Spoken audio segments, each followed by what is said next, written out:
Hello friends, welcome to Unacademy. હું છું વસીમ લોચ અને આપનું હાર્દિક સ્વાગત કરું છું લેટ્સ ક્રેક ગુજરાત એક્ઝામની યુટ્યુબ ચેનલ ઉપર. અને આપને જણાવી દઉં કે અનએકેડમી જે ભારતનું સૌથી મોટું ઈ લર્નિંગ પ્લેટફોર્મ છે તેને ગુજરાતની અંદર પોતાના જીપીએસસીના જે કોર્સ છે લોન્ચ કરી દીધા છે. અને આ જીપીએસસીના કોર્સ છે કોના દ્વારા તૈયાર કરવામાં આવી રહ્યા છે? તો આપણા જે નિષ્ણાંત ફેકલ્ટીઓ જેમ કે આપણા મનીષ સિંધી સર છે, આપણા દીક્ષિત તેરૈયા સર હોય કે વસીમ કાઝી સર હોય કે જુવાનસિંહ જાડેજા સર હોય, તો વગેરે દ્વારા આ જે કોર્સ છે તૈયાર કરવામાં આવી રહ્યા છે.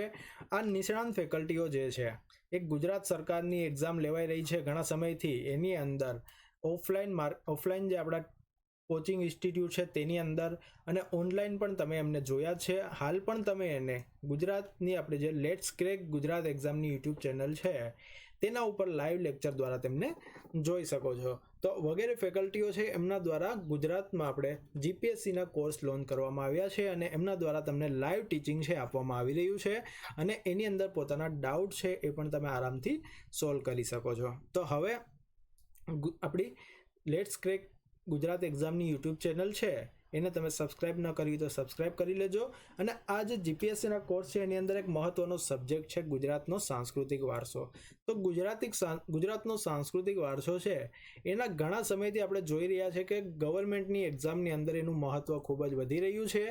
બિન સચિવાલયની એક્ઝામ જે હમણાં જ લેવાની હતી અને કેન્સલ થઈ ગઈ, એની અંદર પણ આપણે સાંસ્કૃતિક વારસો છે એ જોવા મળ્યો હતો. ઘણા બધા વ્યક્તિ છે એના માટે નવો છે, પરંતુ હમણાં જોઈએ આપણે તો હાલની જે પરીક્ષાઓ લેવાઈ રહી છે એની અંદર ખૂબ જ મહત્વનો ટોપિક કોઈ હોય તો તે છે ગુજરાતનો સાંસ્કૃતિક વારસો. તો એના વિશે તમારા માટે એક કોર્સ લઈને આવી રહ્યો છું ગુજરાતનો સાંસ્કૃતિક વારસાનું મારા દ્વારા. મારું નામ છે વસીમ લોચ અને ગુજરાત સરકારની જે એક્ઝામ લેવાઈ રહી છે એની અંદર 3 વર્ષથી માર્ગદર્શન આપી રહ્યો છું. ખાસ કરીને સોશિયલ મીડિયા મારફત જેમ કે આપણે ટેલિગ્રામ છે, ઇન્સ્ટાગ્રામ છે, ફેસબુક છે કે વોટ્સએપ છે, એની ઉપર આપણે 1 લાખથી વધારે સ્ટુડન્ટ છે એ જોડાયેલા છે અને માર્ગદર્શન લઈ રહ્યા છે. હવે આ કોર્સ ગુજરાતના સાંસ્કૃતિક વારસાનો અને ગુજરાતના સાહિત્યકારો, આ 2 કોર્સ છે એ લેટ્સ ક્રેક ગુજરાત એક્ઝામની જે ચેનલ છે એના ઉપર તમે મારા દ્વારા લેવાયેલા જોઈ શકો છો. અને ઈ લર્નિંગ એપ અનએકેડમીની જે લર્નિંગ પ્લેટફોર્મ છે એ તમે પ્લે સ્ટોરમાંથી ડાઉનલોડ કરી અને લાઈવ લેક્ચર છે એ પણ તમે એના ઉપર જોઈ શકશો. હવે તમે એ કહેશો કે આપણે જીપીએસસી છે એને અનએકેડમી સાથે કઈ રીતે ક્રેક કરી શકીએ? તો અનએકેડમી છે એના ઉપર એના ઘણા બધા પ્લસ એજ્યુકેટર છે જે ખૂબ જ સારું એવું માર્ગદર્શન આપી રહ્યા છે. કઈ રીતે આપણે જીપીએસસી ક્રેક કરી શકીએ એના માટે જો તમે સબસ્ક્રિપ્શન લઈ લો તો એના ઉપર તમે આરામથી પોતાની જીપીએસસી છે એના માટે માર્ગદર્શન મેળવી શકો છો. ના લો તો પણ તમે એની ઉપર લાઈવ લેક્ચર છે તો જોવાના છે. જે લોકો ઇન્ટરેસ્ટેડ છે તેમને જણાવી દઉં કે તમને અનએકેડમીની જે પેડ સબસ્ક્રિપ્શન છે એની અંદર શેનો ફાયદો મળશે? તો એની અંદર તમને પ્લસ એજ્યુકેટર દ્વારા ડેલી લાઈવ લેક્ચર છે જોવામાં આવશે. નિષ્ણાંત દ્વારા જે ટેસ્ટ છે એ બનાવવામાં આવેલી હોય છે. જે ટેસ્ટ સિરીઝ આપણે જોઈએ કે બજારમાં 1400-1500ની વેચાતી હોય છે, 40 ટેસ્ટ 50 ટેસ્ટ, જેના માટે તો કે જીપીએસસી માટે. તો એ ટેસ્ટ છે એ તમે ડેલી તમે કેના ઉપર તો કે આ પેડ સબસ્ક્રિપ્શન છે એની અંદર તમે આપી શકશો. એના તમારે કોઈ એક્સ્ટ્રા પૈસા છે એ પેડ કરવાના રહેતા નથી. ડેલી લાઈવ લેક્ચરમાં તમને લિમિટેડ ઓડિયન્સ દેખાશે, કારણ કે સબસ્ક્રિપ્શન લેવાવાળા એ અમુક જ વિદ્યાર્થી હોય છે જે ઇન્ટરેસ્ટેડ હોય છે તે. તો એ તમે અમુક જ હશે એટલા માટે થઈને તમારા જે કોઈ પણ ડાઉટ છે સીધા તમે એજ્યુકેટરને પૂછી શકશો અને પોતાના ડાઉટ છે એ સોલ્વ કરી શકો. ક્લાસીસ છે એના જેવો જ તમને માહોલ એના ઉપર તમને પ્રોવાઈડ થઈ જશે. હવે આ એપ્લિકેશન છે જો તમે એકવાર ખરીદી લીધી પછી તમે લાઈવ લેક્ચર જોઈ લીધો, એના પછી ગમે ત્યારે એ વિડીયો છે તમે જોઈ શકશો, એને ડાઉનલોડ કરી અને ગમે તે જગ્યાએથી એનું એક્સેસ મેળવી શકશો. જેટલી વખત તમારે રિવિઝન કરવું હોય એ તમે કરી શકો છો.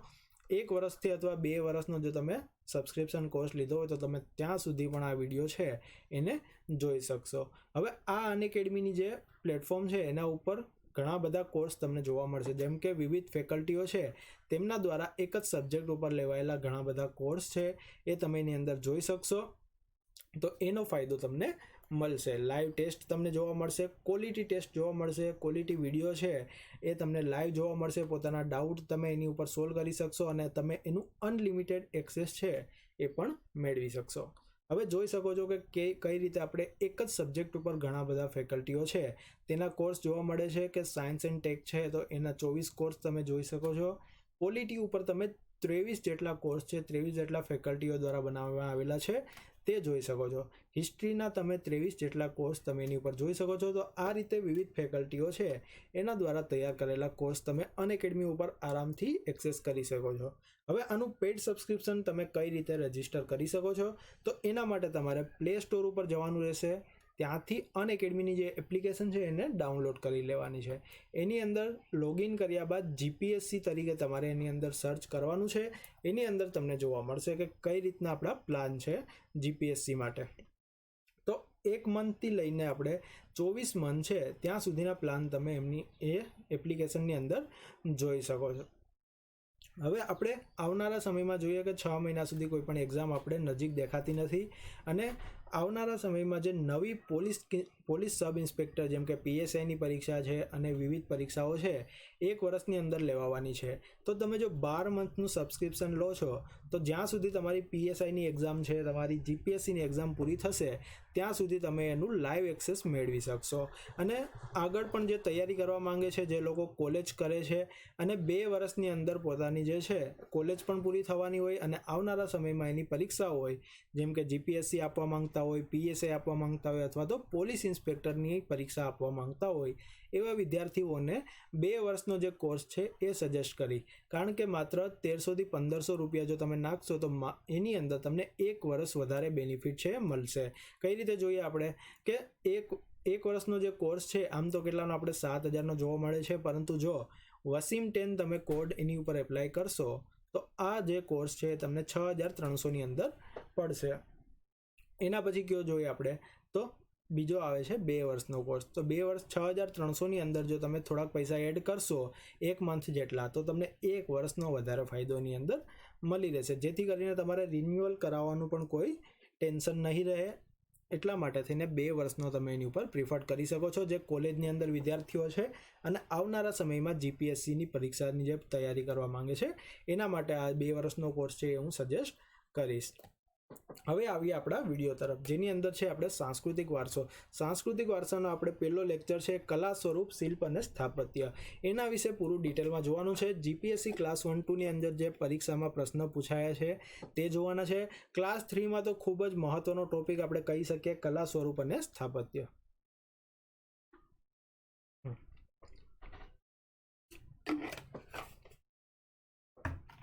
હા, તો એના વિશે આપણે શરૂઆત કરવાની છે.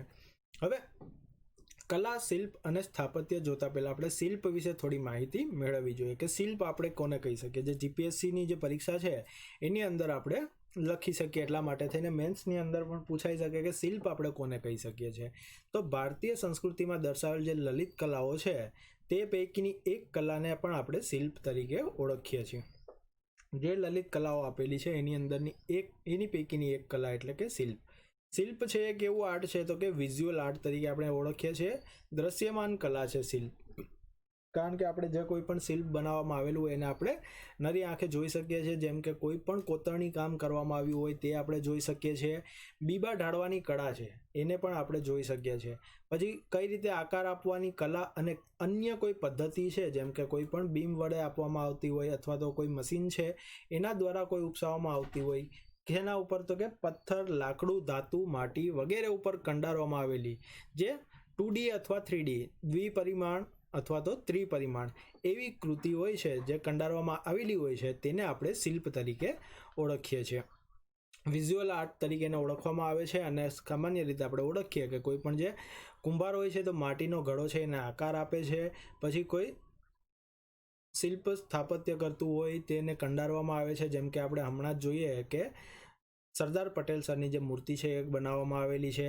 એ રીતે કોઈ પણ આકાર આપવામાં આવતા હોય તો તેને આપણે શિલ્પ તરીકે ઓળખવામાં આવે છે. શિલ્પ કૃતિમાં વ્યક્તિ અથવા વસ્તુ અથવા પ્રસંગ કે અમૂર્ત આકાર છે એને કંડારવામાં આવે છે. વ્યક્તિમાં આપણે ખાસ એવું ઉદાહરણ સરદાર પટેલ છે એનું જ લઈ શકીએ છીએ.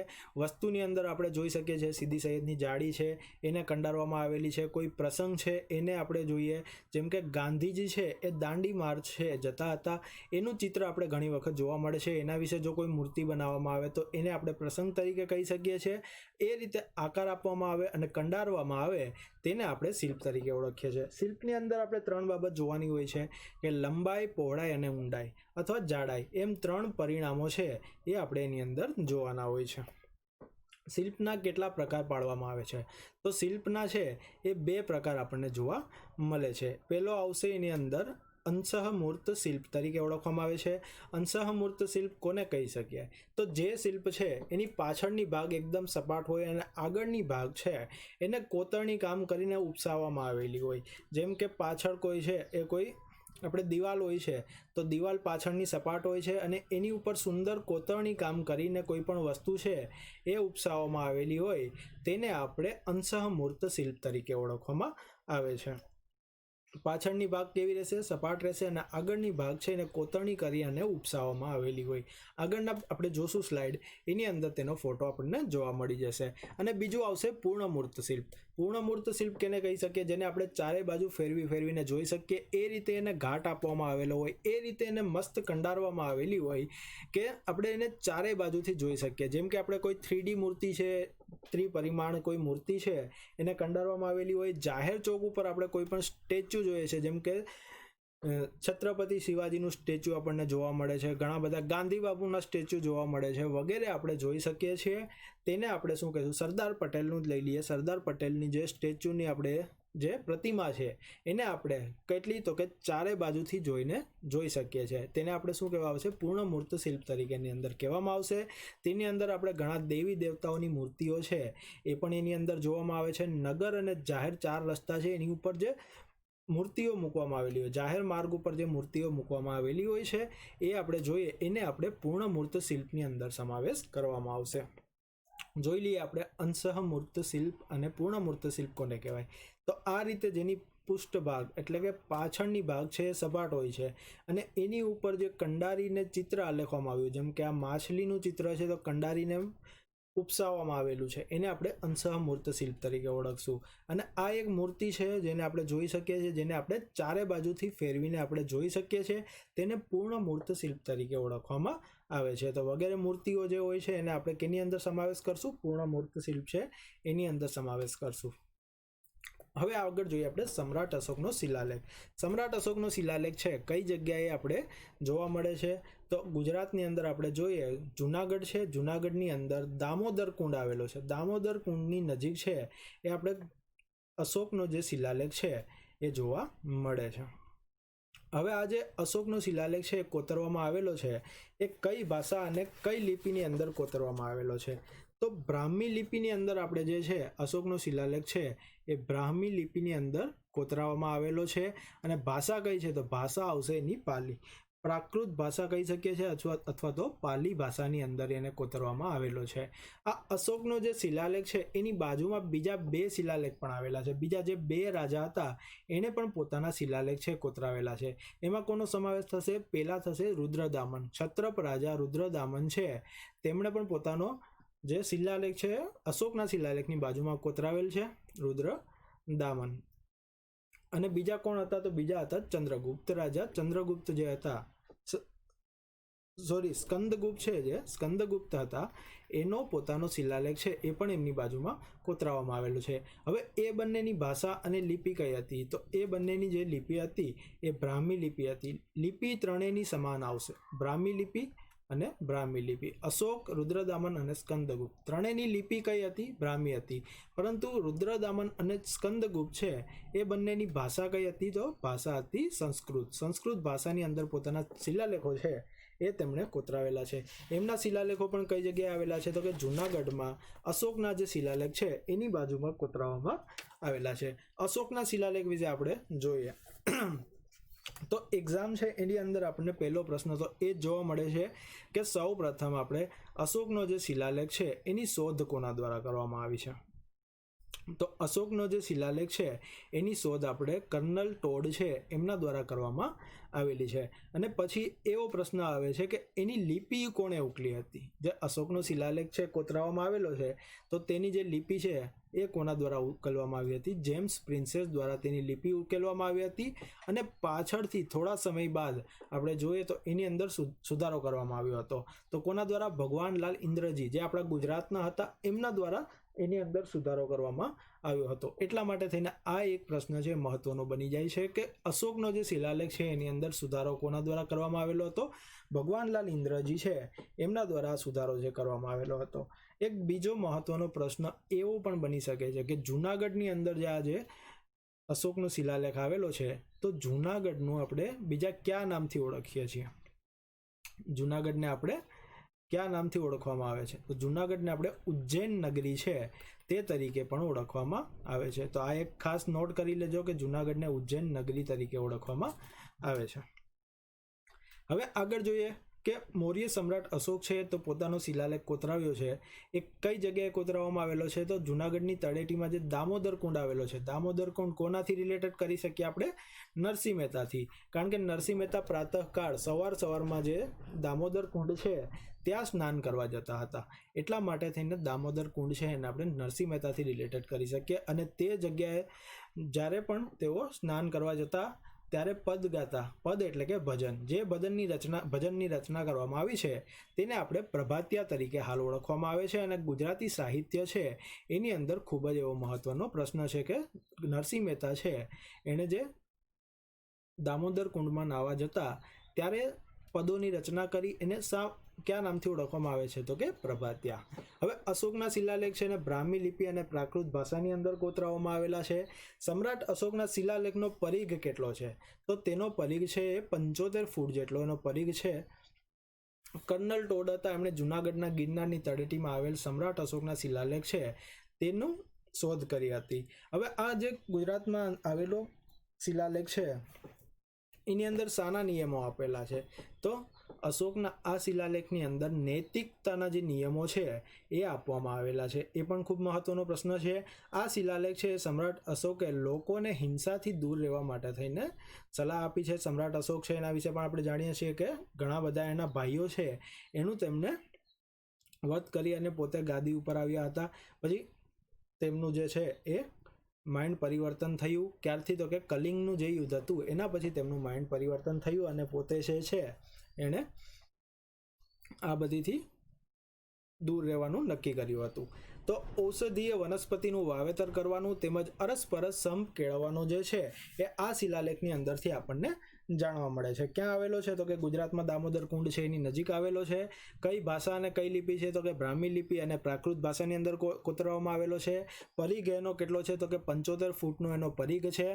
કોના દ્વારા શોધ કરવામાં આવી? તો કર્નલ ટોડ દ્વારા. એની લિપિ કોના દ્વારા ઉકેલવામાં આવી છે? જેમ્સ પ્રિન્સેસ દ્વારા. અને સુધારો છે આપણા ગુજરાતના ભગવાનલાલ ઇન્દ્રજી છે એમના દ્વારા એની અંદર સુધારો કરવામાં આવેલો છે. લોકોને હિંસાથી દૂર રહેવા માટે થઈને એની અંદર જે છે એ આપણે જણાવવામાં આવ્યું છે. અને ક્યાં? તો કે નૈતિકના નિયમો છે એનું પાલન કરવાનું અને ઔષધિ છે એનું વાવેતર કરવા માટે થઈને સમ્રાટ અશોક છે એણે જણાવેલું છે. હવે આ વસ્તુનો તમે અહીંથી સ્ક્રીનશોટ લઈ શકો છો. આગળ જોઈએ આપણે રુદ્ર મહાલય. રુદ્ર મહાલય કઈ જગ્યાએ આવેલું છે? પાટણનું જે સિદ્ધપુર છે તે ખાતે રુદ્ર મહાલય આવેલું છે અને ખૂબ જ મહત્વનું છે. એની શરૂઆત કોના દ્વારા બનાવવામાં કરવામાં આવેલી હતી? કોણે એની શરૂઆત કરી હતી? તો સોલંકી વંશના રાજા. કોણ? તો કે મૂળરાજ સોલંકી, જેણે સોલંકી વંશનો પાયો નાખ્યો હતો. કોનું વધ કરીએ? પોતાના જે મામા સામતસિંહ હતા એમનું વધ કર્યું હતું અને મૂળરાજ સોલંકી છે એણે સોલંકી વંશની સ્થાપના કરી હતી. જે સોલંકી વંશ છે એની સ્થાપના પણ આપણે પૂછાય છે કે એનો સમયગાળો કેટલો માનવામાં આવે છે? સોલંકી વંશ છે સોલંકી વંશનો સમયગાળો છે એ ક્યારથી ક્યારનો માનવામાં આવે છે? 942 થી 1244 છે ત્યાં સુધીનો સમયગાળો સોલંકી વંશનો માનવામાં આવે છે. અને ગુજરાતની અંદર જો કોઈ પણ સુવર્ણકાળ તરીકે ઓળખવામાં આવતો હોય તો કેને ઓળખવામાં આવે છે? સોલંકી વંશને ઓળખવામાં આવે છે. તેની અંદર જ આપણે ઘણા એવા મહાન રાજા કુમારપાળ છે, સિદ્ધરાજ જયસિંહ છે, મૂળરાજ છે અને ભીમદેવ છે વગેરેનો સમાવેશ આપણે એની અંદર જોવા મળે છે. તો રુદ્ર મહાલય છે તેની સ્થાપના કોના દ્વારા કરવામાં આવી છે? મૂળરાજ સોલંકી દ્વારા કરવામાં આવી છે. કઈ જગ્યાએ કરવામાં આવી છે? પાટણ ખાતે આવેલ સિદ્ધપુર છે તે જગ્યાએ બાંધકામ કરવાની શરૂઆત કરવામાં આવી હતી. તો શા માટે એમણે રુદ્ર મહાલયનું આપણે રુદ્ર મહાલય છે એની બાંધવાની શરૂઆત કરવામાં આવી, કારણ કે આપણે ખબર છે કે જે મૂળરાજ સોલંકી છે એમણે પોતાના સગા સંબંધીઓ જે હતા એની હત્યા કરી અને ગાદીએ બેઠા હતા. પહેલાં તો એના જે મામા ગાદીએ હતા સામતસિંહ, એની હત્યા કરીને જ પોતે સોલંકી વંશની સ્થાપના કરી હતી. તો એ વસ્તુનું પ્રાયશ્ચિત કરવા માટે થઈને એમણે ઘણા બધા બાંધકામ કરવાની શરૂઆત કરી હતી. રુદ્ર મહાલયની શરૂઆત કરી હતી, પરંતુ એનું બાંધકામ પૂરું કરવામાં આવ્યું ન હતું, કારણ કે આ ઇમારત જેવી બનાવવામાં આવતી એવી ઢળી પડતી હતી. પાછળથી જે છે એનું સમારકામ પૂરું કરવામાં આવશે. એ જોઈએ આપણે કે સોલંકી વંશના જે રાજા મૂળરાજ સોલંકીએ શરૂઆત કરી પાટણ જિલ્લાના સિદ્ધપુર ખાતે અને સરસ્વતી નદીના કિનારે. ખૂબ જ છે મહત્વનો કે સરસ્વતી નદીના કિનારે એની બાંધકામ કરવાની શરૂઆત કરવામાં આવી હતી, પરંતુ એની પૂર્ણાવૃત્તિ કોણે કરવામાં આવી હતી? સોલંકી સમયના રુદ્ર મહાલયનું જે બાંધકામ છે કોના દ્વારા પૂરું કરવામાં આવ્યું હતું? સિદ્ધરાજ જયસિંહ છે એમના દ્વારા પૂરું કરવામાં આવ્યું હતું. તેમણે પણ બાંધવાની શરૂઆત કરી, પરંતુ રુદ્ર મહાલય બંધાતું ન હતું, કારણ કે એવું માનવામાં આવતું હતું કે આ જે રુદ્ર મહાલય છે તેની નીચે શેષનાગ આવેલો છે. તો શેષનાગ અંદર હોવાના કારણે એ રુદ્ર મહાલય છે એ પડી જતું હતું, અને એ જે શેષનાગ છે એના વિશે જે છે વિધિ કરવામાં આવી. વિધિ કર્યા બાદ આ રુદ્ર મહાલય છે એનું બાંધકામ શરૂ કરવામાં આવ્યું, અને પછીથી જે રુદ્ર મહાલય છે એ ક્યારેય પડ્યું ન હતું. પાછળથી એનો ધ્વંસ કરવામાં આવ્યો હતો. કોના દ્વારા? અલાઉદ્દીન ખિલજી દ્વારા. એ આપણને ખ્યાલ છે. રુદ્ર મહાલય છે એ ગુજરાતની પ્રથમ 2 માળની ઇમારત તરીકે એને માનવામાં આવે છે, જેના 2 માળ આવેલા છે. અને ઊંચાઈ કેટલી છે? તો કે ઊંચાઈ તેની 150 ફૂટ જેટલી ઊંચાઈ છે રુદ્ર મહાલયની. રુદ્ર મહાલયના અવશેષ પરથી આ મહાલય છે એ 300 ફૂટ લાંબા તથા 230 ફૂટ પહોળા મંદિરના આંગણાની વચ્ચે 2 કે 3 માળનું મંદિર હોય તેવું જાણવા આપણને મળે છે રુદ્ર મહાલયની અંદર. આ મંદિરની સામે કેટલા? તો કે 50 ફૂટનો ચોરસનો જે સભા મંડળ છે તે હતો. આ સભા મંડળ છે એ ચારેય દિશામાં દરવાજા આપણને એની અંદર જોવા મળતા હતા. આ રુદ્ર મહાલયની જો આપણે પૂછવામાં આવે કે બાંધકામ કરવાની શરૂઆત ક્યારે કરવામાં આવી હતી, તો મૂળરાજ સોલંકી છે તેના દ્વારા 10મી સદીની અંદર તેની બાંધકામ કરવાની શરૂઆત કરવામાં આવી હતી. 10મી સદીમાં. સદી ઘણા સમયથી આપણે જોઈએ છે કે પૂછાય છે, એક્ઝામની અંદર સદી પૂછાઈ જાય છે. નરસિંહ મહેતાની સદી પૂછાય છે, સાહિત્યની અંદર પણ સદી પૂછાય છે, અને જે કોઈ પણ આપણા મોન્યુમેન્ટ્સ છે એની પણ સદી પૂછાઈ જાય કે ક્યારે બાંધવાની શરૂઆત કરવામાં આવી.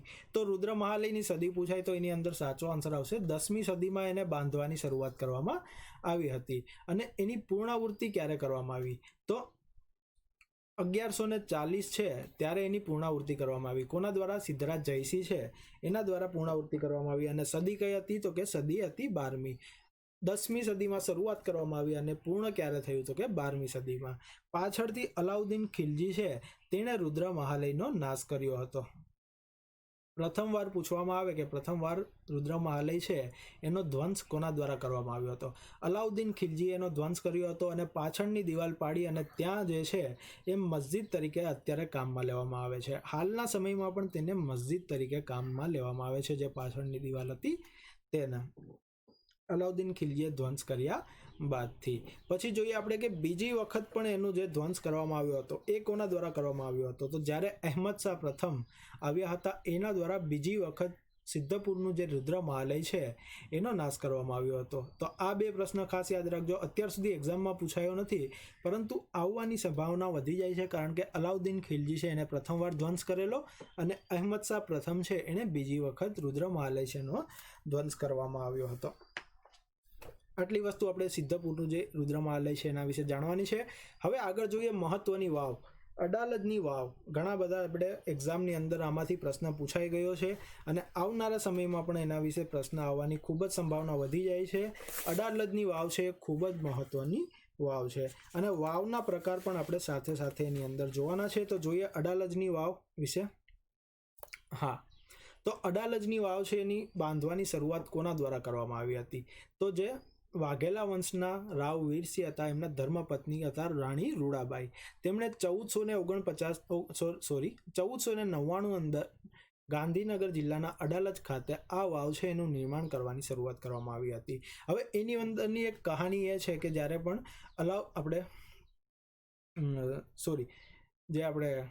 મોહમ્મદ બેગડા છે. મોહમ્મદ બેગડાએ આક્રમણ કર્યું હતું ત્યારે એમને રૂડાબાઈ છે એ પસંદ આવી ગયા હતા અને તેની સાથે એમણે વિવાહ કરવાનો પ્રસ્તાવ રાખ્યો હતો. પરંતુ રાણી રૂડાબાઈ એમની સામે એવી શરત રાખી કે જો તમે મને વાવ બનાવવામાં, વાવનું નિર્માણ કરવામાં મને મદદ કરો તો ત્યાર પછી તેમની સાથે વિવાહ કરી શકે છે. એ રીતનો પ્રસ્તાવ રાખવામાં આવ્યો અને પછીથી જ્યારે વાવ બની ગઈ હતી ત્યારે એની અંદર જ રાણી રૂડાબાઈ છે એ એની અંદર આત્મહત્યા કરી હતી, કારણ કે પોતાના જે વંશ છે એની લાજ ના જાય એટલા માટે થઈને પોતે એમની અંદર આત્મહત્યા કરી હતી. રાણી રૂડાબાઈ દ્વારા બનાવવામાં આવી છે. ક્યારે? 1499 અંદર બનાવવામાં આવી છે. આ વાવ છે ને the vav stepwell of Adalaj એ તરીકે પણ એને ઓળખવામાં આવે છે અને પગથિયાવાળા કુવા એની અંદર આપણને જોવા મળે છે. આ વાવ છે એની અંદર આપણને જોવા મળે છે. વાવ કોને કહેવામાં આવે સામાન્ય રીતે? તો વાવ છે એને કહેવામાં આવે જેની અંદરના પગથિયા છે એની અંદર હોય એને આપણે વાવ કહેવામાં આવે. કૂવાની અંદર જો પગથિયા હોય તો તેને આપણે વાવ કહેવામાં આવે છે. અને વાવની અંદર જેમ જેમ આપણે અંદર જતા જઈએ એની અંદર તેના પગથિયા છે એ સાંકડા થતા જાય છે. વાવની અંદર જે પગથિયા છે એ બંને બાજુથી બારીક થતા જાય છે, એને આપણે વાવ તરીકે ઓળખવામાં આવે છે. હવે આ જે વાવ છે એનું નિર્માણ ક્યારે કરવામાં આવ્યું હતું? તો 1499 અંદર. અને સદી પૂછવામાં આવે તો સદી કઈ આવશે? 15મી સદી છે એની અંદર આ વાવનું નિર્માણ કરવામાં આવેલું છે. આ વાવના સ્થપતિ કોણ હતા? સ્થપતિ હતા એમના ભીમાપુત્ર માણસા. ભીમાપુત્ર માણસા છે એમના દ્વારા આનું જે વાવ છે એનું નિર્માણ કરવામાં આવ્યું છે. વાવ કેટલા પ્રકારની આપણને જોવા મળે છે? ટોટલ આપણે 4 પ્રકારની વાવ જોવા મળે છે. આમ તો આપણે વાવના કેટલા પ્રકાર? 7 તરીકે પ્રકાર પાડી શકીએ. તો ચાલો કયા કયા પ્રકાર છે એના વિશે આપણે જોઈએ. તો વાવના જે આપણે પ્રકાર છે જોઈએ કે એકમુખી જો વાવ હોય તો તેને આપણે નંદા વાવ તરીકે ઓળખીએ છીએ. જેની અંદર એક જ મુખ હોય, આવવાનો અને જવાનો રસ્તો બંને એક જ હોય, તેને આપણે નંદા તરીકે ઓળખીએ છીએ. જેના 2 દ્વાર હોય, અંદર જવાનો અને બહાર આવવાના, એમ 2 દ્વાર હોય તેને આપણે ભદ્રા વાવ તરીકે ઓળખવામાં આવે છે. જે વાવના 3 મુખ હોય, ત્રિમુખી વાવ જેને આપણે કહીએ છીએ, એને આપણે જયા પ્રકારની વાવ કહીએ છીએ. ઘણી બધી વખત આપણે એક્ઝામમાં આ પૂછાતા હોય છે, તમને પણ ખ્યાલ છે. તો એને આપણે જયા વાવ તરીકે ઓળખીએ છીએ. એના પછી આવે છે 4 મુખી વાવ, એને આપણે વિજયા તરીકે ઓળખવામાં આવે છે. પછી બીજા ક્યાં ઓળખવામાં આવે છે? એક આવશે 5, જેની અંદર આપણે જોઈએ અહીં લખી દઈએ છીએ આપણે કે જે 5 દરવાજા હોય જે વાવની અંદર, એને આપણે દીર્ઘિકા વાવ તરીકે કહીએ છીએ. દીર્ઘિકા વાવ. પછી આવે છે 6 મુખવાળી વાવ, જેની અંદર 6 પ્રવેશ દ્વાર હોય છે. તે વાવને આપણે ભોલેરી વાવ તરીકે ઓળખીએ છીએ. ભોલેરી વાવ. અને જે વાવ છે એના 7 દરવાજા હોય તેને આપણે કહી તો કે જીવતી વાવ તરીકે ઓળખવામાં આવે છે. જીવતી વાવ. અહીં નીચે પણ તમે જોઈ શકો છો કે જીવતી વાવ, જેના 7 દરવાજા હોય તેને જીવતી વાવ અથવા તો અખૂટ પાણીવાળી વાવ તરીકે પણ એને ઓળખવામાં આવે છે. 5 દરવાજા હોય એને, 6 દરવાજા હોય એને આપણે ભોલેરી વાવ તરીકે ઓળખીએ છીએ. એના અંદરના પોળા ભાગવાળી જે વાવ હોય છે તેને ભોલેરી વાવ તરીકે ઓળખીએ છીએ. અને 32 હાથ લાંબી વાવ હોય છે. અને કેટલા? તો કે 5 જેટલા દરવાજા એને કહી શકાય છે, તેને દીર્ઘિકા વાવ તરીકે કહેવામાં આવે છે. અત્યાર સુધીની એક્ઝામમાં આપણે આ તો જોવા મળ્યું નથી, પરંતુ આગળની પરીક્ષા છે એની અંદર જોવા મળી જાય છે. હાલ આપણે જોઈએ તો ક્લાસ 3 સુધીમાં આપણે આ 4 મહત્વના છે: એકમુખી, 2 મુખી, ત્રિમુખી અને 4 મુખી વાવના પ્રકાર. પરંતુ આ બીજા 3 વાવના પ્રકાર છે એ પણ આપણને ખ્યાલ હોવા જોઈએ. તો વાવ કેટલા પ્રકારની હોય છે? 4 પ્રકારની, અથવા તો તમે એને 7 પ્રકારની પણ કહી શકો છો. આ વાવ છે એની અંદર આપણને તો આપણે આ જે અડાલજની વાવ છે એની અંદર આપણને કેટલા મુખ જોવા મળે છે? તો આ ત્રિમુખી વાવ છે. તો ત્રિમુખી વાવને આપણે શા નામથી ઓળખીએ છીએ? ત્રિમુખી વાવને આપણે જયા પ્રકારની વાવ તરીકે કહીએ છીએ. તો અડાલજની વાવનો પ્રકાર જો પૂછવામાં આવે તો કયા પ્રકારનો આવશે? જયા પ્રકારની વાવ તરીકે ઓળખવામાં આવે છે. અને એની શૈલી પણ પૂછાય છે. હમણાં જે હાલનો આપણે પરીક્ષાનો ટ્રેન્ડ છે એની અંદર સદી પૂછવામાં આવે છે અને શૈલી પણ પૂછવામાં આવે છે કે કઈ શૈલીની અંદર આ વાવ છે એનું નિર્માણ કરવામાં આવ્યું છે. તો હિન્દુ ઇસ્લામિક શૈલીની અંદર આ જે વાવ છે એનું નિર્માણ કરવામાં આવ્યું છે. તમે એ રીતે પણ એને યાદ રાખી શકો છો કે આની અંદર આપણે જોઈએ તો કોનો સમાવેશ થાય છે? રાણી રૂડાબાઈનો જે હિન્દુમાં આવશે અને મોહમ્મદ બેગડો જે મુસ્લિમમાં આવશે. તો બંનેનો સમાવેશ કરીને આ વાવ છે બનાવવામાં આવેલી છે. એટલા માટે થઈને હિન્દુ ઇસ્લામિક શૈલીની અંદર આ વાવ છે એનું નિર્માણ કરવામાં આવ્યું છે. આ વાવ છે 3 મુખવાળી છે. તો એની અંદર કયા કયા દરવાજા આવેલા છે? તો માત્ર એનું અંદર તમારે એ યાદ રાખવાનું છે કે ઉત્તર છે, ઉત્તરનો દરવાજો આપેલો નથી, બાકીના 3 દરવાજા એની અંદર આપવામાં આવેલા છે. પૂર્વ, પશ્ચિમ અને દક્ષિણ 3 દરવાજા આપેલા છે, ઉત્તર આપવામાં આવેલો નથી, એ યાદ રાખવામાં આવશે. પછી તેમજ સીડીના પ્રવેશ દ્વાર પર 9 ગ્રહ કંડારેલા છે. વાવમાં બંને બાજુ શૃંગારિક દ્રશ્યો છે એ પણ આપણને એની અંદર જોવા મળે છે, જેમ કે વાળ ઓળાવતી સ્ત્રી છે, ડમરૂ અને કૂતરા સાથે ભૈરવ નૃત્ય કરતી બાળાઓ છે. આ વાવ છે એ કુલ કેટલા માળની, તો કે 5 માળની વાવ છે. અને કયા પ્રકારની છે? જયા પ્રકારની છે. એની લંબાઈ કેટલી? તો અમુકમાં આપણે 84 મીટર પણ જોવા મળે છે અને અમુકની અંદર 75.3 મીટર છે એ એની અંદર જોવા મળે છે. હાલ આપણે 75.3 જે છે એને માન્ય રાખવાનું છે. વાવની અંદર જોઈએ આપણે તો અહીં ટાઈપિંગ મિસ્ટેક છે, એક જ મિનિટ. હા, સંસ્કૃત જે ભાષા છે, સંસ્કૃત ભાષાની અંદર લેખ લખાયેલા છે. આ લેખ પરથી તેના બાંધકામ વિશેની માહિતી છે આપણને જોવા મળે છે. તો આ જે વાવ છે, અડાલજની વાવ, એની અંદર શેના દ્વારા લેખ લખવામાં આવેલા છે? સંસ્કૃત ભાષાની અંદર લેખ લખવામાં આવેલા છે. એના ઉપરથી આપણે જાણી શકીએ છીએ કે મોહમ્મદ બેગડો અને રાણી રૂડાબાઈ છે એમના વચ્ચેની કહાની છે આપણને આની અંદર જોવા મળે છે. વીરસિંહ વાઘેલાની યાદમાં રાણી રૂડાબાઈ છે પોતાને આત્મહત્યા કરી હતી. વાવનું નિર્માણ કર્યા પછી એ વાવની અંદર જ પોતે આત્મહત્યા કરી હતી. જેની અંદર લેખ લખાયેલા છે સંસ્કૃત ભાષામાં, એનાથી આપણે એને વાંચી શકીએ છીએ. મહત્વના ફેક્ટ એ યાદ રાખવામાં છે કે કઈ સદીમાં બનાવવામાં આવેલી છે? 15મી સદીની અંદર વાવનું નિર્માણ કરવામાં આવેલું છે. જયા પ્રકારની વાવ છે, કઈ શૈલીમાં બનાવવામાં આવેલી છે? હિન્દુ ઇસ્લામિક શૈલી છે એની અંદર આપણે એને બનાવવામાં આવેલી છે. કેટલા દરવાજા આવેલા છે? એની અંદર 3 દરવાજા આવેલા છે. કયા કયા દરવાજાનો સમાવેશ થાય છે? તો કે ઉત્તરના દરવાજાનો સમાવેશ એની અંદર થતો નથી. બાકીના 3 દરવાજા છે એનો સમાવેશ થાય છે. એની અંદર ચિત્ર આપવામાં આવેલા છે. ચિત્રમાં કોનો સમાવેશ થાય છે? તો કે ડમરૂ, કૂતરા, ભૈરવ નૃત્ય અને વાળ ઓળાવતી સ્ત્રી છે તેનો સમાવેશ આપણે એની અંદર જોવા મળે છે. અને તે કેટલા માળની વાવ છે? તો કે 5 માળની વાવ છે. બીજી પણ વાવ આપણે રાણકી વાવ છે, રાણકી વાવ છે, પછી આગળના આપણે લેક્ચરમાં જોવાના છીએ. આજે આપણે માત્ર અડાલજની વાવ છે એના વિશે જોવાના છીએ. હવે જોઈએ આપણે આગળ વાવના પ્રકાર પણ જોઈ ગયા છે. વાવના પ્રકારનો પણ તમે સ્ક્રીનશોટ લેવા માંગતા હોય તો સ્ક્રીનશોટ લઈ શકો છો. 7 પ્રકારની વાવ આપણે આમ તો કહેવામાં આવે છે, પરંતુ એક્ઝામ રિલેટેડ જો પૂછવામાં આવે તો વાવના કેટલા પ્રકાર છે? વાવના 4 પ્રકાર છે. એ તમે અહીં પણ જોઈ શકો છો કે વાવના કેટલા પ્રકાર છે? તો કે 4 પ્રકાર છે: નંદા, ભદ્રા, જયા અને વિજયા. એમાંથી આપણી અડાલજની વાવ છે કયા પ્રકારની છે? તો કે જયા પ્રકારની વાવ છે, જેના 3 મુખ છે. હવે આગળ જોઈએ આપણે કઈ તો કે 32 હાથવાળી અને ભોલેરી વાવ જોઈ ગયા અને જીવતી વાવ વિશે પણ જોઈ ગયા. આગળ કોણ આવે છે? તો કે ચંદ્રગુપ્ત મૌર્ય દ્વારા નિર્માણ થયેલું અને ગુજરાતનું સૌ પ્રથમ બંધ તળાવ કયું? તો કે સુદર્શન તળાવ. કઈ જગ્યાએ આવેલું છે? જૂનાગઢની અંદર આવેલું છે. સુદર્શન તળાવ છે એમાંથી આપણે ઘણી વખત પ્રશ્ન છે એક્ઝામની અંદર જોવા મળ્યા છે. સુદર્શન તળાવ વિશે આપણે જાણવું ખૂબ જ જરૂરી છે. તો જોઈએ આપણે સુદર્શન તળાવ વિશે, એક જ મિનિટ.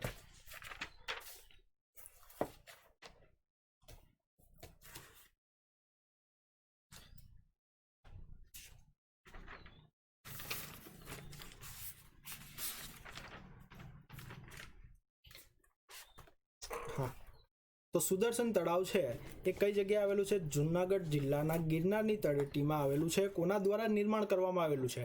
ચંદ્રગુપ્ત મૌર્ય છે. જે સત્તા ક્યાં હતી ચંદ્રગુપ્ત મૌર્યની? તો કે સેન્ટર. અત્યારે જેમ આપણે મોદી સરકાર છે, સેન્ટરની અંદર તેમની સરકાર આવેલી છે અને વિજયભાઈ રૂપાણીની આપણે ગુજરાતની અંદર સત્તા આવેલી છે. તે જ રીતે ચંદ્રગુપ્ત મૌર્ય છે એની સત્તા ક્યાં હતી? સેન્ટરમાં હતી. અને તેના સુબા કોણ? તો કે પુષ્યગુપ્ત છે. પુષ્યગુપ્ત વેશ્યાની અટક હતી, તો એમની સત્તા છે ગુજરાતની અંદર, તેમના સુબા હતા. તેમના દ્વારા સુદર્શન તળાવ છે એનું નિર્માણ કરવામાં આવેલું છે. કઈ જગ્યાએ કરવામાં આવેલું છે? ગિરનારની તળેટીમાં. જે ચંદ્રગુપ્ત આપણે સમ્રાટ અશોકના જે શિલાલેખોને જોવા મળે છે તે જગ્યાએ આપણે સુદર્શન તળાવ છે એનું નિર્માણ પણ આપણને ત્યાં જોવા મળે છે.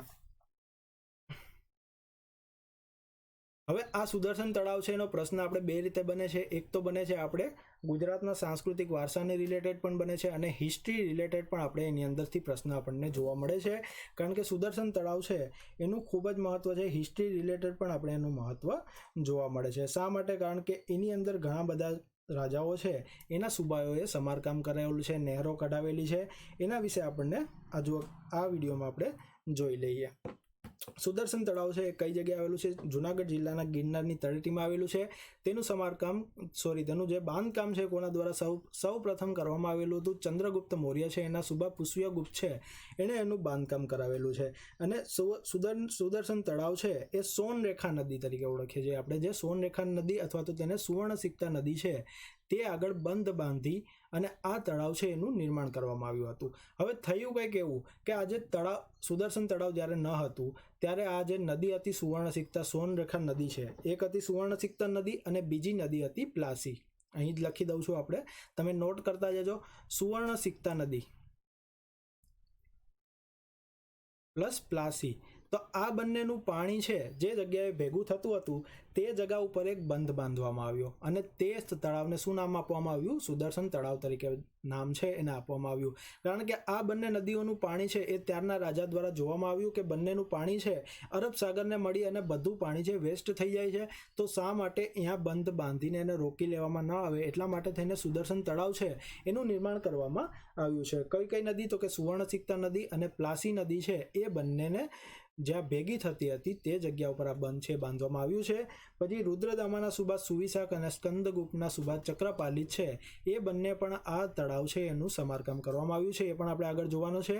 સુવિશાખે સુદર્શન તળાવનું સમારકામ છે એ સ્વ ખર્ચે કરાવ્યું હોય એવું માનવામાં આવે છે. તો એમના વિશે આપણે જોઈ લઈએ કે સુદર્શન તળાવ છે એની શરૂઆત સૌપ્રથમ કોના દ્વારા કરવામાં આવી હતી? પુષ્યગુપ્ત વૈશ્ય દ્વારા, જે ચંદ્રગુપ્તના સુબા હતા એમના દ્વારા કરવામાં આવી હતી. એના પછી કોણ આવે છે? તો એના પછી કેટલા વર્ષો? તો કે આશરે 400 જેટલા વર્ષો વીતી જાય છે.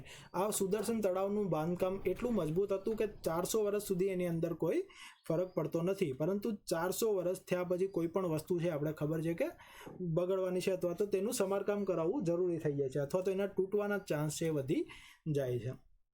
તો ત્યારે કોણ આવે છે? તુષ્ફાક છે એના દ્વારા આ જે સુદર્શન તળાવ છે એની પહેલાં સિંચાઈની નહેરો કાઢવામાં આવે છે. એણે જોયું કે આ સુદર્શન તળાવ છે એનું પહેલાં તો સમારકામ કરવામાં આવ્યું 400 વર્ષ પછી. જોયું કે આ તળાવનું પાણી શા માટે આજુબાજુના જે વિસ્તાર છે ત્યાં સુધી પહોંચાડવામાં ન આવે, તો એણે શું કર્યું? પોતાને જે તુષ્ફાક છે તેણે શું કર્યું? નહેરો કઢાવી, સિંચાઈ માટેની નહેરો છે એ કઢાવી. તુષ્ફાક છે એ કોનો સુબા હતો? તો કે સમ્રાટ અશોક છે એના સુબા કોણ હતા? તો કે તુષ્ફાક. એણે સિંચાઈ માટે નહેરો કઢાવી નાખ્યા. જે સુદર્શન તળાવ હતું એનાથી નહેરો કઢાવી અને આજુબાજુનો વિસ્તાર છે તે જગ્યાએ પોતાનું પાણી છે એ પહોંચાડી દીધું. એના પછી થોડા સમય પછી આવશે સુવિશાખ છે કોનો? તો કે રુદ્રદામા છે એનો સુબો છે કોણ? તો કે સુવિશાખ. એના દ્વારા શું કરવામાં આવ્યું? તો કે સમારકામ તેમજ અગાઉ કરતા સુંદર સરોવર છે તેનું નિર્માણ કરવામાં આવ્યું. શેમાંથી એણે પૈસા લીધા હતા? તો કે આ પૈસા છે એ રાજ ભંડોળમાંથી લેવામાં આવ્યા હતા. પ્રજા પાસેથી કોઈ પણ ટેક્સ લેવામાં ન આવ્યો હતો અને રાજ ભંડોળ છે એના ખર્ચે આ જે છે એ સમારકામ કરવામાં આવ્યું. પહેલાં કરતાં જે તળાવ હતું એનાથી પણ વધારે સુંદર તળાવ છે એમાં એનું નિર્માણ કરવામાં આવ્યું. એના પછી કોણ આવશે? તો એના પછી આવશે ચક્રપાલિત તો નહીં, પરંતુ જે પર્ણદત્ત છે એ સ્કંદગુપ્ત હતા. સ્કંદગુપ્ત રાજાના જે સુબા હતા કોણ? તો કે પર્ણદત્ત છે એ ખૂબ જ એવી એમની ઉંમર થઈ ગઈ હતી, એટલા માટે થઈને એમના પુત્રનું નામ હતું ચક્રપાલિત છે એના હાથમાં જે છે આ સુદર્શન તળાવ છે એનું સમારકામ કરવામાં આવ્યું. અને સમારકામ છે કઈ રીતે કરવામાં આવ્યું? તો તેણે આજુ વખતે શું કર્યું હતું? આજુ વખતે પ્રજા છે એની પાસેથી કર ઉઘરાવવામાં આવ્યો અને કર ઉઘરાવ્યા બાદ આ જે સુદર્શન તળાવ છે એનું સમારકામ એના દ્વારા કરવામાં આવ્યું. અને ગુપ્ત વંશના જે સ્કંદગુપ્ત હતા એના સુબા કોણ? તો કે એના સુબાના પુત્ર ચક્રપાલિત છે એણે આજુ વખતે એવી વસ્તુ કરી કે જે સમારકામ તો કરવામાં આવ્યું પરંતુ એની બાજુમાં જે છે વિષ્ણુનું એક મંદિર છે એ બંધાવવામાં આવ્યું. તો આ વિષ્ણુનું મંદિર બંધાવવામાં આવ્યું એના ઉપરથી આપણે એ કહી શકીએ છીએ કે ગુપ્ત સામ્રાજ્ય હતું એ કયા ધર્મનો પ્રચાર કરતા હતા? તો કે વૈષ્ણવ ધર્મ છે એનો પ્રચાર કરતા હતા ગુપ્ત સામ્રાજ્ય છે તે. તો આ રીતે જે છે એ સુદર્શન તળાવ છે એનું નિર્માણ કરવામાં આવ્યું. અને પરીક્ષાની અંદર કયો પ્રશ્ન પૂછવામાં આવેલો છે? તો સુદર્શન તળાવનું નિર્માણ કોના દ્વારા કરવામાં આવેલું છે? તો સમ્રાટ અશોક આપણે જે પુષ્યગુપ્ત વૈશ્ય છે એના દ્વારા એનું સમારકામ કરવામાં આવેલું છે. આ પ્રશ્ન છે આગળની પરીક્ષામાં પૂછાઈ ગયો છે. તો આ જે કોઠો છે એની અંદરથી એક પ્રશ્ન તમને પાછળની એક્ઝામમાં આવનારી જે એક્ઝામ છે એની અંદર જોવાની શક્યતા મળી જાય છે. તો તમે એનો સ્ક્રીનશોટ લઈ શકો છો. આગળ પણ જોઈએ સુદર્શન તળાવનો પણ તમે સ્ક્રીનશોટ લઈ શકો છો. આની પીડીએફ પણ તમને અનએકેડમીની જે લર્નિંગ એપ્લિકેશન છે એના ઉપરથી તમને મળી રહેશે. હવે આગળ આવે છે એક મહત્વનું તળાવ જેને આપણે કાંકરિયા તળાવ અથવા તો હોજે કુતુબ તરીકે ઓળખીએ છીએ. અમદાવાદની શાન તરીકે ઓળખાતું કાંકરિયા તળાવ છે તેના વિશે હવે માહિતી મેળવવાની છે. તેની અંદર શું આવેલું છે તો કે કાંકરિયા તળાવ છે એની અંદર કમલા નહેરુ જિયોલોજિકલ પાર્ક આવેલું છે. એના વિશે પણ આપણે એની અંદર માહિતી મેળવવાની છે કાંકરિયા તળાવ વિશે. ચાલો શરૂ કરીએ. કાંકરિયા તળાવ પહેલા તો એવો જ પ્રશ્ન પૂછાય છે કે કઈ જગ્યાએ આવેલું છે. કાંકરિયા તળાવ છે અમદાવાદની અંદર આવેલું છે. એક જ મિનિટ. હા બરાબર. તો કાંકરિયા તળાવ છે એ કઈ જગ્યાએ આવેલું છે? અમદાવાદની અંદર આવેલું છે. કાંકરિયા તળાવની જો સદી પૂછવામાં આવે કે કઈ સદીમાં એનું નિર્માણ કરવામાં આવેલું છે તો 1451ની અંદર એનું નિર્માણ છે એ કરવામાં આવેલું હતું. ક્યારે? તો કે 1451ની અંદર. અને સદી પૂછાય તો ક્યારની છે? સદી છે 15મી સદીની અંદર કાંકરિયા તળાવ છે એનું નિર્માણ કરવામાં આવેલું છે. કાંકરિયા તળાવનું નિર્માણ છે કોના દ્વારા કરવામાં આવ્યું છે? તેનું નિર્માણ છે કુતુબુદ્દીન અહેમદ શાહ છે એના દ્વારા એનું નિર્માણ કરવામાં આવેલું છે. સોરી, આ 1001 છે લખવામાં આવેલું છે. કુતુબુદ્દીન અહેમદ શાહ છે એમના દ્વારા કાંકરિયા તળાવનું નિર્માણ કરવામાં આવેલું છે. કાંકરિયા તળાવને બીજા કયા નામથી ઓળખવામાં આવતું હતું? કાંકરિયા તળાવને હોજે કુતુબ છે એના નામ પરથી પણ ઓળખવામાં આવે છે. 76 એકર જેટલી જમીન છે એની અંદર કાંકરિયા તળાવ છે એનો ઘેરાવો છે અને 2 કિલોમીટર જેટલો એનો વ્યાસ, 2 કિલોમીટર અથવા તો 650 મીટર છે એટલો એનો આપણને વ્યાસ એની અંદર જોવા મળે છે. કેટલા ફૂટ લાંબો છે? તો કે 190 ફૂટ જેટલો લાંબો આપણને એની અંદર જોવા મળે છે. તો આ બધી વસ્તુ જે ફેક્ટ વસ્તુ છે એ પણ આપણે એની અંદર યાદ રાખવામાં આવશે. કાંકરિયા તળાવ છે એની અંદર આપણે જોઈએ કે 1872 છે, 1872 એની અંદર સૌથી પહેલા ત્યાંના કલેક્ટર કોણ હતા? બોરાડેલ છે એમના દ્વારા સમારકામ કરવામાં આવ્યું. સૌ પ્રથમ સમારકામ કોના દ્વારા કરવામાં આવ્યું? તો કે બોરાડેલ દ્વારા 1872 છે તેની અંદર કાંકરિયા તળાવનું સમારકામ કરવામાં આવેલું છે. કાંકરિયા તળાવ છે એની વચ્ચોવચ્ચ આપણને જોવા મળે છે નગીનાવાડી છે એ આપણે એની વચ્ચોવચ્ચ જોવા મળે છે. હવે નગીનાનો અર્થ શું થાય છે? નગીના જે ઉર્દુ શબ્દ છે એનો અર્થ આપણને શું જોવા મળે છે? તો કે નગીનાનો અર્થ થાય છે સુંદર. ક્યાંય પણ આપણે પ્રશ્નની અંદર પૂછાઈ શકે છે કે નગીનાનો અર્થ શું થાય છે? તો કે સુંદર તરીકે નગીનાનો અર્થ આપણને જોવા મળે છે. આ જે તળાવ છે એ આ જે નગીનાવાડી છે તળાવની સુંદરતામાં વધારો કરે છે. નગીનાવાડીનું નિર્માણ છે એ પણ કુતુબુદ્દીન અહેમદ શાહ છે એમના દ્વારા કરવામાં આવેલું હતું. હવે 1872ની અંદર જ્યારે એનું પ્રથમવાર સમારકામ કરવામાં આવ્યું હતું એના પછી 1951ની અંદર આપણે 1951ની અંદર પ્રાણી સંગ્રહાલય છે એની સ્થાપના કરવામાં આવી હતી. અને પ્રાણી સંગ્રહાલય છે એનું નામ શું આપવામાં આવ્યું હતું? કમલા નહેરુ પ્રાણી સંગ્રહાલય તરીકે એનું નામ આપવામાં આવેલું છે. હાલ પણ એની અંદર આપણે જોઈ શકીએ છીએ કે કમલા નહેરુ ઝૂલોજિકલ પાર્ક એની અંદર આવેલું છે. કમલા નહેરુ શા માટે નામ આપવામાં આવ્યું? કારણ કે ત્યારે આપણે જોઈએ 1951ની અંદર ભારતના વડાપ્રધાન કોણ હતા? તો કે જવાહરલાલ નહેરુ. અને જવાહરલાલ નહેરુ છે એમના પત્નીનું નામ શું હતું? તો એમના પત્નીનું નામ હતું કમલા નહેરુ. એટલા માટે થઈને એમના પત્નીના નામ પરથી આ પ્રાણી સંગ્રહાલયનું નામ છે એ રાખવામાં આવેલું છે. હવે એના પછી કોણ આવે છે? તો કે 2008ની અંદર કોણ? તો કે રૂબેન ડેવિડ એનું નવીનીકરણ કરવામાં આવ્યું હતું. કાંકરિયા તળાવનું નવીનીકરણ છે એ ક્યારે કરવામાં આવેલું છે? 2008ની અંદર. અને પછીથી આપણે જોઈએ કે 25 થી 31 ડિસેમ્બર સુધી કાંકરિયા કાર્નિવલ છે તેની ઉજવણી કરવામાં આવે છે. આ કાંકરિયા કાર્નિવલની ઉજવણી આમ તો ક્યારથી શરૂઆત આપણે ગણી શકીએ? કાંકરિયા કાર્નિવલ છે, એક જ મિનિટ.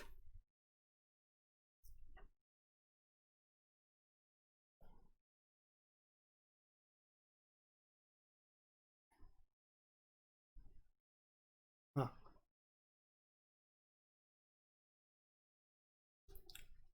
જી. આ કાર્નિવલ છે એની શરૂઆત ક્યારે કરવામાં આવી? તો કાર્નિવલ છે એની શરૂઆત 2007થી કરવામાં આવેલી છે કાંકરિયા કાર્નિવલની. અને 2007થી તત્કાલીન આપણા મુખ્યમંત્રી કોણ હતા? તો કે નરેન્દ્ર મોદીજી છે એમના દ્વારા કાંકરિયા કાર્નિવલ છે એની શરૂઆત કરવામાં આવી હતી. પછી એનું આયોજન કોના દ્વારા કરવામાં આવે છે? તો હાલ અમદાવાદ મ્યુનિસિપલ કોર્પોરેશન જે છે અમદાવાદની અંદર એએમસી તરીકે ઓળખીએ છીએ, જેની એક્ઝામ પણ આવે છે અને હાલમાં એની એક્ઝામ પણ લેવાની હતી. તો એએમસી દ્વારા કાંકરિયા કાર્નિવલ છે એનું આપણે આયોજન કરવામાં આવે છે. અને ક્યારથી ક્યાર સુધી તો કે 25 ડિસેમ્બરથી લઈ અને 31 ડિસેમ્બર છે ત્યાં સુધી કાંકરિયા કાર્નિવલ છે એની શરૂઆત ત્યાં સુધી એનું આયોજન કરવામાં આવે છે. તો કાંકરિયા કાર્નિવલ વિશે આપણે એટલી વસ્તુ છે યાદ રાખવાની છે. કાંકરિયાની અંદર એક મહત્વની એક વસ્તુ છે, એક ટ્રેન દોડે છે. જે ટ્રેન દોડે છે એનું નામ શું આપવામાં આવેલું છે? તો આ ટ્રેનને આપણે નામ આપવામાં આવેલું છે અટલ એક્સપ્રેસ. અટલ એક્સપ્રેસ તરીકે નામ આપવામાં આવેલું છે અને આ ટ્રેન છે એની અંદર આપણે દોડે છે. પછી એની અંદર એક બલૂન રાઇડ છે. બલૂન રાઇડને શું નામ આપવામાં આવેલું છે? બલૂન રાઇડને અહેમદાબાદ આઈ તરીકે નામ આપવામાં આવેલું છે. કાંકરિયાની અંદર જે બલૂન રાઇડ છે એને અહેમદાબાદ આઈ તરીકે નામ આપવામાં આવેલું છે. હવે આ પ્રાણી સંગ્રહાલય જે છે કમલા નહેરુ પાર્ક, એની શરૂઆત કોના દ્વારા કરવામાં આવી હતી? તો કે રૂબેન ડેવિડ છે. કોણ હતા રૂબેન ડેવિડ? તો પ્રાણીવિદ હતા. એણે કમલા નહેરુ ઝૂઓલોજિકલ પાર્ક છે એની શરૂઆત કરી હતી. એટલા માટે થઈને 1974ની અંદર તેમને પદ્મશ્રી છે એનાથી પણ નવાજવામાં આવેલા છે. ભારતની અંદર જે પદ્મશ્રી પુરસ્કાર આપવામાં આવે છે તેનાથી જ નવાજવામાં આવેલા છે. કોને? રૂબેન ડેવિડને 1951ની અંદર તેમણે પ્રાણી સંગ્રહાલય છે એની શરૂઆત કરી હતી અને 1974ની અંદર તેમને પદ્મશ્રી એવોર્ડ છે એ પણ આપવામાં આવેલો હતો. તો આટલી વસ્તુ છે આપણે શેના વિશે યાદ રાખવાની છે? કાંકરિયા વિશે. હવે કોણ આવે છે? મોરબીના રાજવી, જેને આપણે મણિ મંદિરની સ્થાપના કરી છે એવા રાજવીની આપણે વાઘજી ઠાકોરનું જે મણિ મંદિર છે એના વિશે આપણે જાણવાનું છે. સૌરાષ્ટ્રના શાહજહાં તરીકે કોઈ ઓળખાતા હોય તો તે કોણ છે? વાઘજી ઠાકોરે શેની સ્થાપના કરેલી છે? તો મણિ મંદિર છે એની સ્થાપના કોના દ્વારા કરવામાં આવેલી છે? વાઘજી ઠાકોર. એક જ મિનિટ. હા, તો મોરબી ખાતે આવેલું મણિ મંદિર છે એ સૌરાષ્ટ્રની એક પ્રેમ કથા, જેમ આપણે જોઈએ છે કે ભારતની અંદર એક પ્રેમ કથા ખૂબ જ પ્રચલિત છે. કઈ? તો કે શાહજહાં અને મુમતાઝ. તો એવી જ કોઈ પ્રેમ કથા આપણે સૌરાષ્ટ્રની અંદર પ્રચલિત હોય તો તે કોની હતી? તો કે મોરબીના રાજવી વાઘજી ઠાકોર છે તેમણે પોતાની જે આજે આપણા આ મંદિર છે મણિ મંદિર, એ મોરબીના રાજવી વાઘજી ઠાકોર છે પોતાના પત્ની કોણ? તો કે મણિબાઈ છે એમની યાદમાં બંધાવ્યું હતું. વાઘ મહેલ તરીકે પણ આપણે આ મંદિરને ઓળખવામાં આવે છે. અને આ મંદિરમાં છે એની અંદર લક્ષ્મીનારાયણ, રાધાકૃષ્ણ વગેરે જેવા મંદિરો છે એની અંદર આપણને જોવા મળે છે. શિવના અને વગેરે મંદિરો છે એની અંદર આપણને જોવા મળે છે. મણિ મંદિર છે એની અંદર કેટલા રૂમ આવેલા છે? તો કે 130 જેટલા રૂમ એની અંદર આપણને જોવા મળે છે. મણિ મંદિરને ગુજરાતના તાજમહેલ તરીકે ઓળખવામાં આવે છે. અને સૌરાષ્ટ્રના શાહજહાં તરીકે કોને ઓળખવામાં આવે છે? તો કે વાઘજી ઠાકોર છે એમને સૌરાષ્ટ્રના શાહજહાં તરીકે ઓળખવામાં આવે છે. ગુજરાતનું તાજમહેલ તરીકે કોને ઓળખવામાં આવે છે? એ આપણે પ્રશ્ન આગળની એક્ઝામમાં પૂછાઈ ગયો છે, તો ખૂબ એને નોટ કરી લેજો. અને આ જે ટોપિક છે એની અંદરથી પ્રશ્ન આવવાની સંભાવના વધી જાય છે. પછી એ વાઘજી ઠાકોર વિશે પૂછાય અથવા તો સૌરાષ્ટ્રના શાહજહાં કોણ છે એ તરીકે પણ આપણે પ્રશ્ન જોવા મળી શકે છે. હવે આગળ જોઈએ ગુજરાત વિદ્યાપીઠ. ગાંધીજી દ્વારા શરૂ કરવામાં આવેલી ગુજરાત વિદ્યાપીઠ છે તેના વિશે હવે આપણે થોડીક વસ્તુ જોઈ લઈએ.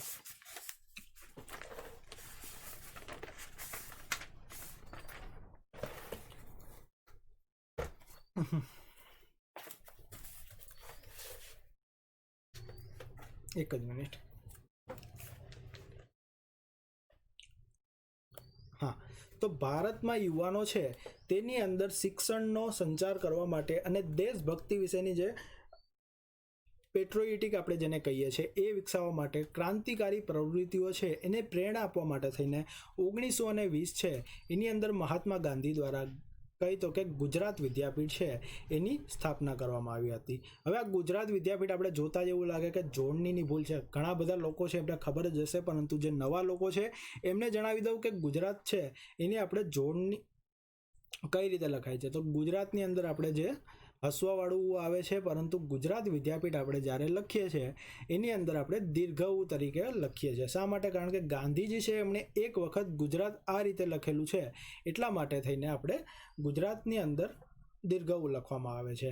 અને બીજી વસ્તુ જો તમે જાણવા માટે એ છે કે આપણે સાર્થક જોડણી કોષ છે એની શરૂઆત ક્યારે કરવામાં આવી? તો આ સાર્થક જોડણી કોષ છે એની શરૂઆત આપણે 1924 છે એની અંદર કરવામાં આવી. જોડણીના નિયમો છે એ 1920ની અંદર તૈયાર થયા ન હતા, એટલા માટે થઈને ગાંધીજી છે એને પહેલાં આપણું ગુજરાત છે એને ગુજરાતને કેના ઉપરથી નામ ઉતરી આવ્યું છે તો કે ગુર્જર ઉપરથી આપણું ગુજરાતનું નામ આવ્યું છે. તો ગુર્જરની અંદર આપણે જ્યારે લખતા હોય ત્યારે દીર્ઘ ઉ લખવામાં આવે છે અને ગુજરાત છે એની અંદર હસવા ઉ લખવામાં આવે છે. તો ગાંધીજીએ ગુર્જર જોઈને ગુજરાત વિદ્યાપીઠની જે જોડણી છે એની અંદર દીર્ઘ ઉ લખવામાં આવેલું છે.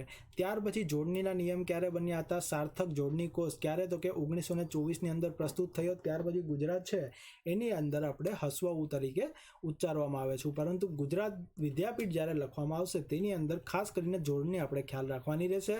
ઘણા બધા લોકો છે એને ખબર જ હશે, પરંતુ જે લોકોને ખબર નથી એ લોકો અહીંથી જાણકારી મેળવી લે.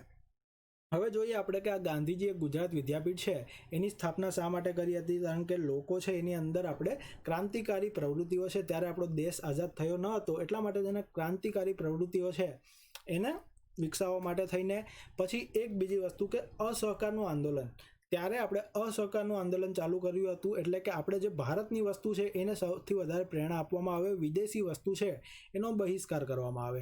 તો એ વસ્તુને પ્રેરણા આપવા માટે થઈને પણ આ જે છે ગુજરાત વિદ્યાપીઠની આપણે સ્થાપના કરી હતી કે બહારનો જે આપણે ત્યારે જે કોઈ પણ આપણે કેળવણી બહારની મેળવતા હતા એને આપણે ન મેળવવામાં આવે અને ભારતના જે સ્ટુડન્ટ છે એને આપણે ગુજરાતના જે સ્ટુડન્ટ છે એને ભારતની અંદર જ આપણે કેળવણી મળી રહે એ માટે થઈને ગુજરાત વિદ્યાપીઠ છે એની સ્થાપના કરવામાં આવી હતી અને બધાએ વિદેશી શિક્ષણ છે એનો બહિષ્કાર કરવામાં આવ્યો હતો.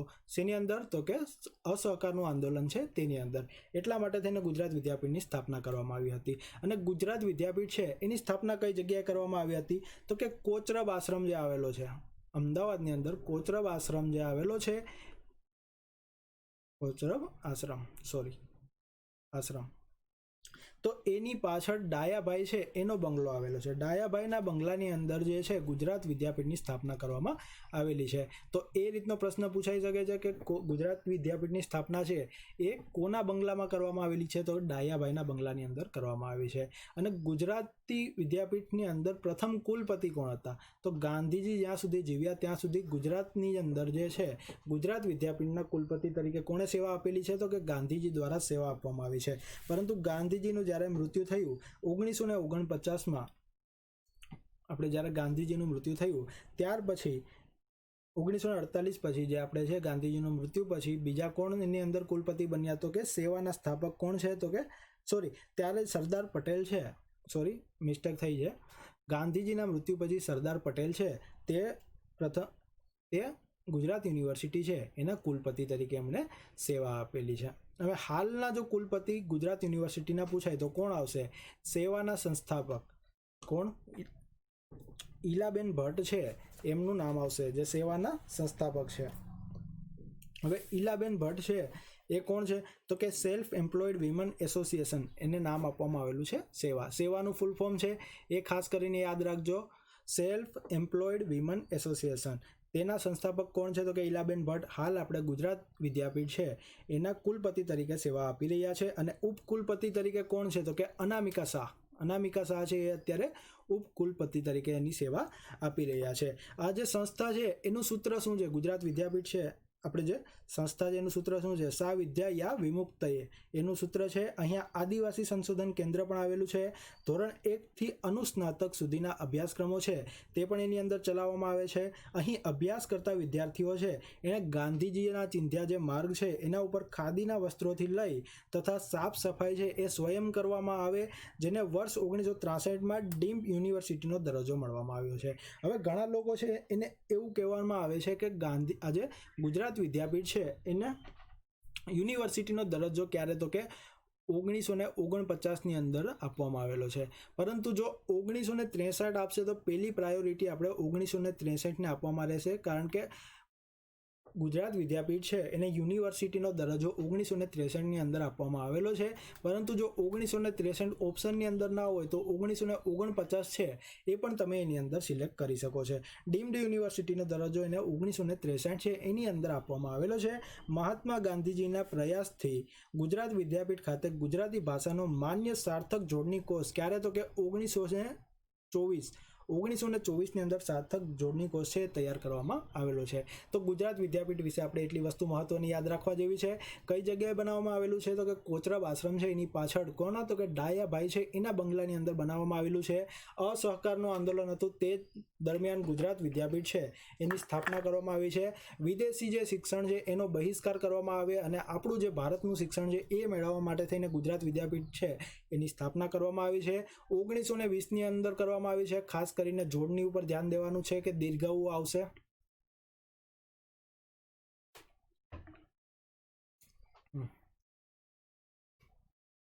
વિદ્યાર્થીઓમાં ક્રાંતિકારી પ્રવૃત્તિઓ છે એને પ્રેરણા મળે એ માટે થઈને ગુજરાત યુનિવર્સિટીની સ્થાપના કરવામાં આવી છે.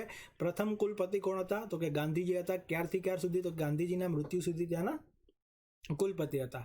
પછીથી કોણ એના કુલપતિ બન્યા? તો કે સરદાર વલ્લભભાઈ પટેલ છે એ તેના કુલપતિ બન્યા. અને હાલના કુલપતિ કોણ છે? તો કે ઈલાબેન ભટ્ટ, જેણે કોની સ્થાપના કરેલી છે? તો કે સેવાની સ્થાપના કરેલી છે. સેવા શું છે? તો કે સેલ્ફ એમ્પ્લોયડ વિમન એસોસિએશન તરીકે એનું ફૂલ ફોર્મ છે. એના સંસ્થાપક છે કોણ? તો કે ઈલાબેન ભટ્ટ હાલના કુલપતિ તરીકે કાર્ય કરી રહ્યા છે. અને ઉપકુલપતિ તરીકે કોણ કાર્ય કરી રહ્યા છે? તો કે અનામિકા શાહ છે એ ઉપકુલપતિ તરીકે ગુજરાત વિદ્યાપીઠની અંદર કાર્ય કરી રહ્યા છે. સાર્થક જોડણી કોષ ક્યારે તૈયાર કરવામાં આવ્યો છે? તો કે 1924ની અંદર સાર્થક જોડણી કોષ છે એ તૈયાર કરવામાં આવેલો છે. તો ગુજરાત વિદ્યાપીઠ વિશે એટલી વસ્તુ છે આપણે યાદ રાખવાની છે. હવે આપણે આગળ જોઈએ સોમનાથ મંદિર વિશે. સોમનાથ મંદિરનો ઇતિહાસ છે એ આપણને જોવાનો છે.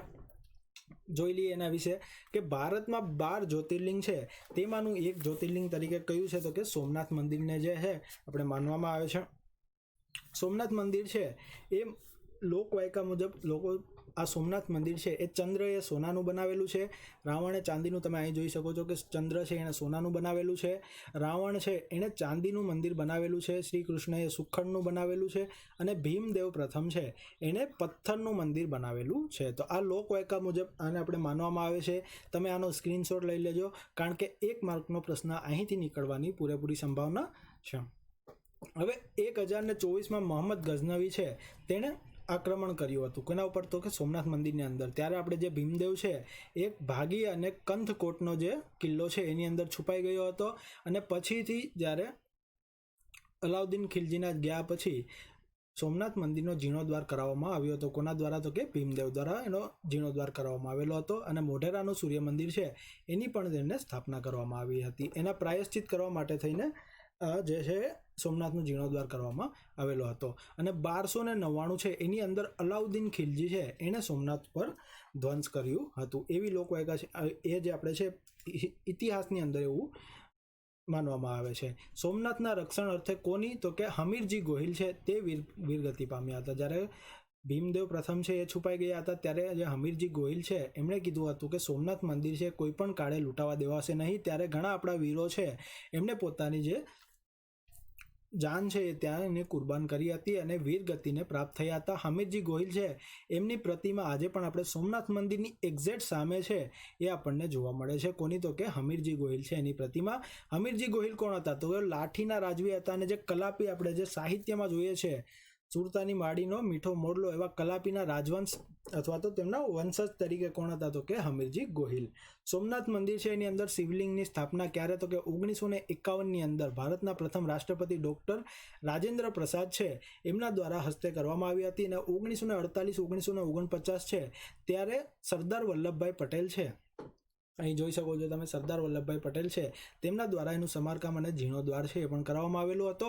અને 1951ની અંદર કોના દ્વારા? તો કે પ્રથમ રાષ્ટ્રપતિ ડોક્ટર રાજેન્દ્ર પ્રસાદ છે તેમના હસ્તે શિવલિંગની સ્થાપના કરવામાં આવી હતી. સોમનાથ મંદિર છે તે કાંઠે આપણે 3 નદીઓ છે એનો સંગમ થાય છે. તેને આપણે ત્રિવેણી સંગમ તરીકે ઓળખીએ છીએ. કઈ નદીનો સમાવેશ થાય છે? તો કે હિરણ, કપિલા અને સરસ્વતી નદી છે તેનો સમાવેશ આપણે કઈ જગ્યાએ થાય છે? તો કે સોમનાથ મંદિર છે એની થોડીક આગળ આપણે જે ત્રિવેણી સંગમ છે તે થાય છે. એને યાદ રાખવાની ટ્રીક કઈ છે? તો આપણે તમે એની યાદ પણ કઈ રીતે રાખી શકો છો? તો કે કહિસ તરીકે ઓળખાવી શકો છો કે કપિલા, હિરણ અને સરસ્વતી. તો આ 3 નદીઓનો સંગમ કઈ જગ્યાએ થાય છે? તો કે ત્રિવેણી ખાતે થાય છે. ત્યાં જગ્યાએ એક તીર્થ આવેલું છે. કયું તીર્થ આવેલું છે? તો કે દેહોત્સર્ગ તીર્થ. શ્રી કૃષ્ણએ પોતાના દેહ ત્યાગ કર્યા હતા તે દેહોત્સર્ગ તીર્થ કઈ જગ્યાએ આવેલું છે? તો કે ત્રિવેણી છે તે ખાતે આવેલું છે. એની નજીકમાં જ આપણે જોઈએ તો પ્રભાસ પાટણની બાજુમાં ઘણી બધી ગુફાઓ આવેલી છે. તે આપણે ગુફાનો જે ચેપ્ટર જોશું એની અંદર જોવા મળશે. પછી ભાલકા તીર્થ આવેલું છે. ભાલકા તીર્થ ખાતે મોક્ષ પીપળો આવેલો છે. કયો? તો કે મોક્ષ પીપળો કઈ જગ્યાએ આવેલું છે? ભાલકા તીર્થ ખાતે આવેલું છે. હવે આપણે એના વિશે જોવાનું છે કે ફેક્ટ વસ્તુ કઈ કઈ એક્ઝામની અંદર પૂછાય એવી વસ્તુ છે. તો કે અત્યાર સુધીમાં સોમનાથ મંદિરનો કુલ 7 વખત જીર્ણોદ્ધાર કરવામાં આવેલો છે. કેટલી વખત? તો કે 7 વખત તેનો જીર્ણોદ્ધાર કરવામાં આવેલો છે. 2 વખત આપણે લૂંટાયું, જે મહત્વનું એક્ઝામની અંદર પૂછાય છે. ક્યારે? તો કે 1024ની અંદર મોહમ્મદ ગઝનવીએ, 1299 અંદર અલાઉદ્દીન ખિલજી છે તેણે મંદિરનો ધ્વંસ કર્યો હતો. અને મંદિરનો જીર્ણોદ્ધાર છે 1027ની અંદર કોના દ્વારા? તો કે ભીમદેવ દ્વારા મંદિરનો જીર્ણોદ્ધાર કરવામાં આવ્યો હતો. અને પછી તો જોઈએ તો કે ક્યારે? તો કે એણે મોઢેરાનું સૂર્ય મંદિર છે એનું પણ નિર્માણ કરવામાં આવ્યું હતું. કેટલી નદી? 3 નદીઓનો સંગમ થાય છે. કહીશ, કપિલા, હિરણ અને સરસ્વતી નદીનો તેની અંદર સંગમ થાય છે. સોમનાથ મંદિરના જીર્ણોદ્ધાર માટે 13 નવેમ્બર 1947 આવશે, જ્યારે સરદાર વલ્લભભાઈ પટેલ છે તેણે એનો જીર્ણોદ્ધાર કરાવ્યો હતો. ક્યારે? તો કે 13 નવેમ્બર 1947ના રોજ સરદાર વલ્લભભાઈ પટેલે સોમનાથ મંદિરની મુલાકાત લીધી હતી. અને સોમનાથ મંદિરનો જીર્ણોદ્ધાર કાર્યોમાં ગુજરાતના સ્થપતિ પ્રભાશંકર સોમપુરા, જે ગુજરાતના મહત્વના સ્થપતિ છે, તેમના દ્વારા આપણે જે સોમનાથ મંદિર છે એનો આપણે જીર્ણોદ્ધાર કરવામાં આવ્યો હતો. પ્રભાશંકર સોમપુરા છે એનો જીર્ણોદ્ધાર કરવામાં આવેલો હતો. પ્રભાશંકર સોમપુરા છે એના વિશે પણ આપણે જાણવું જરૂરી છે કે તેમનો જન્મ કઈ જગ્યાએ થયો હતો. પ્રભાશંકર સોમપુરા છે એમનો જન્મ આપણે ભાવનગરની અંદર થયેલો છે. ભાવનગરની અંદર એમનો જન્મ થયો છે. ખૂબ જ મહત્વનો એમના વિશે જાણવું જરૂરી છે. પ્રભાશંકર સોમપુરા છે. સોમનાથ મંદિરના નિર્માણના કાર્યમાં એમનો અનન્ય ફાળો છે એ તરીકે માનવામાં આવે છે. તેમણે બાંધેલા મંદિરમાં આપણે લકુશ મંદિરનો આવે છે, રાણી સતી મંદિર છે જે અમદાવાદમાં આવેલું છે, સોમનાથ મંદિરનો જીર્ણોદ્ધાર ગીર સોમનાથમાં આવેલો છે, અંબાજી મંદિર જે બનાસકાંઠામાં આવેલો છે, અને પંચાસરના પાર્શ્વનાથ દેરાસર જે કઈ જગ્યાએ? તો કે પાટણ ખાતે આવેલા છે, એમનો પણ તેમને જીર્ણોદ્ધાર કરવામાં આવે છે. એની અંદર તમને અનન્ય ફાળો આપણને જોવા મળે છે. હવે બીજા ફેક્ટ આપણે જોવાના છે કે પ્રભાશંકર સોમપુરા છે એને શું નામથી ઓળખવામાં આવે છે? એમને એક પદવી આપવામાં આવેલી છે. પ્રભાશંકર સોમપુરા છે એમને શિલ્પ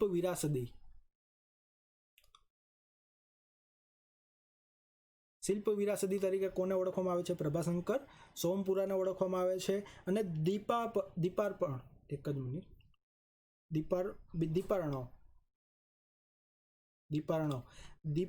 દીપાર્ણવ ગ્રંથ છે એની રચના કોના દ્વારા કરવામાં આવી છે? તો પ્રભાશંકર સોમપુરા છે એના દ્વારા રચના કરવામાં આવી છે. અને શિલ્પ વિરાસદી છે એ તરીકે આપણે પ્રભાશંકર સોમપુરાને ઓળખવામાં આવે છે.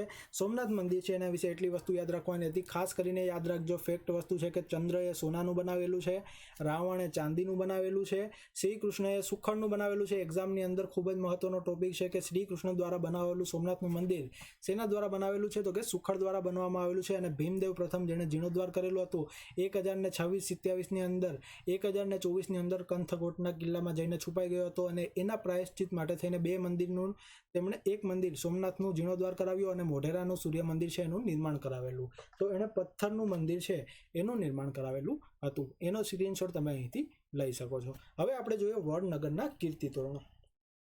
વડનગરના કીર્તિ તોરણો છે, ખૂબ જ મહત્વ છે એનું સાહિત્યની અંદર. કઈ જગ્યાએ આવેલો છે? તો કે વડનગરના કીર્તિ તોરણો તરીકે ઓળખાય છે. એટલે વડનગરની અંદર જ આવેલા છે. આપણા જે નરેન્દ્ર મોદી તરીકે આપણે ક્યાંથી આવેલા છે? વડનગરના. પ્રથમ આપણા જે મુખ્યમંત્રી કોણ? તો કે આનંદીબેન પટેલ, તે પણ ક્યાંના હતા? વડનગરના. હાલના આપણા ઉપમુખ્યમંત્રી કોણ છે?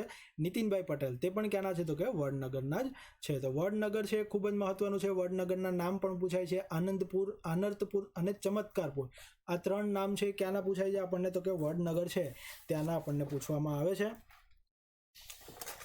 એક જ મિનિટ.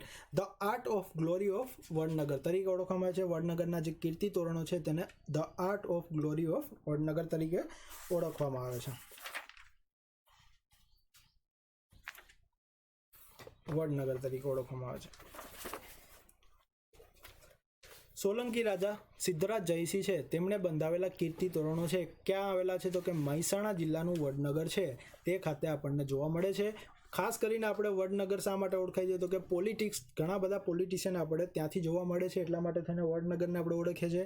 તેની અંદર ખૂબ જ મહત્વના કીર્તિ તોરણો છે એ કોના દ્વારા બંધાવવામાં આવેલા છે? તો એવું માનવામાં આવે છે કે સિદ્ધરાજ જયસિંહ જ્યારે પણ યુદ્ધ કરવા જતા અને યુદ્ધ કરીને પાછા આવતા તો એની સ્મૃતિ પ્રમાણે જે છે એ કીર્તિ તોરણો છે એનું નિર્માણ કરવામાં આવતું હતું. અને વડનગરના કીર્તિ તોરણો છે એની ઊંચાઈ કેટલી માનવામાં આવે છે તો કે 40 ફૂટની એની ઊંચાઈ છે એ માનવામાં આવે છે. કયા પથ્થર, ખૂબ જ મહત્વનું છે કે રેતીના જે પથ્થર છે એ દ્વારા વડનગર છે એનું આપણે સમારકામ કરવામાં આવે છે. આ રીતના જે રેતીના પથ્થર છે એવા આપણે બીજી કઈ જગ્યાએ જોવા મળે છે તો કે આવું કોતરકામ આપણે ગુજરાતમાં બીજે કઈ જગ્યાએ તો કે કપડવંજ છે, કપડવંજ ખાતે જોવા મળે છે. કપડવંજ ખાતે જોવા મળે છે આ રીતનું કોતરકામ. બીજે આપણે શામળાજી, મોઢેરા, વાલમ લખતા જજો, નોટ કરતા જજો. મોઢેરા ખાતે, કારણ કે આ જે ભીમદેવ પ્રથમ છે જે મોઢેરા ખાતે બંધાવેલું મંદિર છે એની અંદર પણ આપણને આ જોવા મળે છે. પછી બીજે ક્યાં જોવા મળે છે તો કે વાલમ તથા ઘણા મંદિરમાં તથા ઘણા બધા આપણા ગુજરાતના જે મંદિરો છે તેની અંદર આ રીતનું આપણે રેતીના પથ્થરનું કોતરકામ છે એ જોવા મળે છે. તે જગ્યાએ આવા તોરણો પણ આપણને જોવા મળે છે. કીર્તિ તોરણ છે એ બંને સ્તંભ પર મનુષ્યની સુંદર આકૃતિઓ આપણે જોવા મળે છે. અહીં તમે ફોટો છે એની અંદર જોવા મળે છે આપણે 2 સ્તંભ છે એની અંદર આપણે સુંદર એવી કોતરણીવાળી જે આકૃતિઓ છે એ કીર્તિ મંદિરની અંદર આપણને જોવા મળે છે. આ તોરણમાં શક્તિ, ગજરાજ અને દેવી દેવતાઓ છે એની અલંકૃત શિલ્પો છે એની અંદર આપણને જોવા મળે છે.